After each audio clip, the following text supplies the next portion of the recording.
Assalamualaikum warahmatullahi wabarakatuh.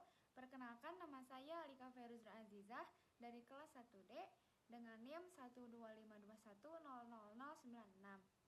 Di sini aku mau menceritakan cerita rakyat, yaitu tentang Pulau Lumpur yang ada di suatu wilayah yang bernama Jambi.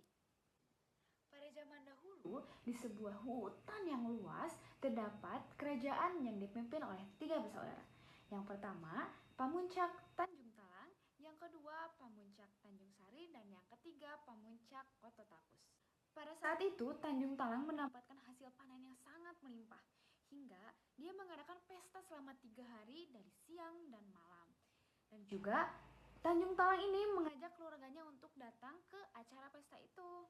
Di saat berjalannya pesta yang sangat meriah itu, datanglah Tanjung Sari yang sangat cantik dan sangat dicintai oleh semua pria yang ada di situ. Tetapi pada suatu waktu, ibunya menelpon kepada Tanjung Sari itu. Dan ada tamu undangan yang pertama, "Siapakah wanita itu?" Kemudian Tanjung Sari menjawab, "Itu hanyalah pembantu di rumahku." Betapa sakitnya ibu Tanjung Sari itu ketika mendengar bahwa anaknya mengatakan dirinya sebagai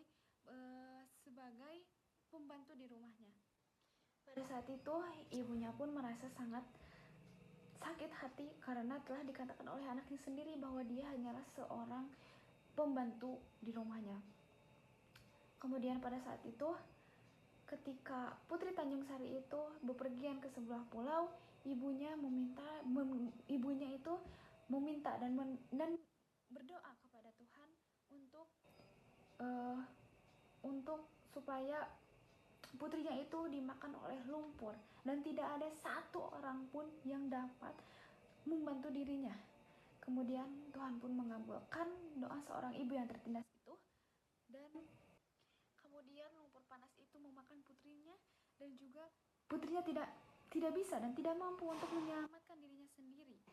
Ketika dia merasa hancur, ketika dia merasa membutuhkan pertolongan, dia meminta dan menangis sejadi-jadinya kepada ibunya dan meminta tolong kepada ibunya untuk menyelamatkan dirinya. Kemudian pada saat itu ibunya berkata, "Aku bukan ibumu, aku hanyalah pelayanmu. Aku hanya pelayanmu, aku hanya orang yang melayanimu." Kemudian Putri Tanjung Sari itu terus meminta agar dia bisa diselamatkan oleh ibunya atau siapapun yang dapat membantunya. Putri Tanjung Sari itu terus-menerus untuk meminta agar bisa diselamatkan oleh ibunya itu. Dia berkata, "Tolong aku, tolong aku, tolong. Aku berjanji aku tidak akan mengulangi kesalahanku lagi, dan aku akan berjanji aku akan berbakti kepadamu. Tolong ibuku." Tetapi ibunya itu tidak mendengarkan dia karena ibunya sudah sangat sakit hati karena perkataan dia. Dan juga pada saat itu lumpur panas itu memakan dirinya, dan sampai sekarang tempat itu dikatakan dengan Pulau Lumpur yang ada di Jambi. Sekian storytelling dari saya mengenai cerita rakyat, yaitu tentang Pulau Lumpur yang ada di Jambi. Wassalamualaikum warahmatullahi wabarakatuh.